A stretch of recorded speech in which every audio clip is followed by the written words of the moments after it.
ክርስቶስን ካድክ? እውነት እዮብ ክርስቶስን ካድክ አለችኝ ባለቤቴ መስለሜን ስነግራት። በዛ ሰዓት እሷም ኦርቶዶክስ ነበረች። እኔ ክርስቶስን አልካድኩትም። ይበልጥ ወደድኩት፣ ይበልጥ አከበርኩት። ከአንተነት ወደ አንቱነት በነገረኝ እውነት ተቀበልኩት። ነብይ ነኝ አለኝ፣ አመንኩት። ከፈጣሪ የተላከ መሆኑ መልእክተኛ መሆኑን ነገረኝ፣ አመንኩት። የተፈወሱት ድውያኖች ነፃ የሆኑትም ሁሉም ነብይ እንደሆኑ የዳዊት ልጅ እንደሆኑ በእስራኤልም ይመጣል የተባለው የተነገረለት ነብይ እንደሆነ ነገሩኝ፣ አመንኩት። እኔ አልካድኩትም። ወንድሞቼ ብሎ ጠራኝ። አቤት ወንድማችን አልኩት። ጌታዬና ጌታችሁ ጋር ሄዳለሁ አለኝ። እሺ መርሃባ አልኩት። አልከተውትም፣ አልጠላሁትም፣ አልራኩትም አልኳት። እንዴት አልከኝ?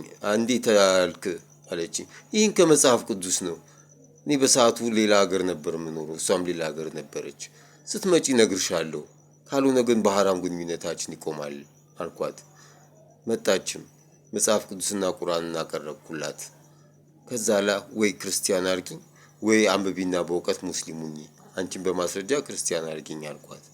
ለአንድ ወርም እንድታነብ ጊዜ ሰጠኋት። መጽሐፎቹንም ይዛ ሄደች። ከአንድ ወር በኋላ አልሐምዱሊላህ ሰለመች። ዛሬ እኔም እሷም ልጆችን ወልደን አብረን እየኖርን ያለነው።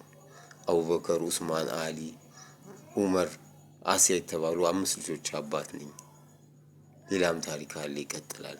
ፎሎ፣ ሼር፣ ኮፒ ሊንክ አድርጉልኝ። ሰላም አለይኩም ወራህመቱላሂ ወበረካቱ።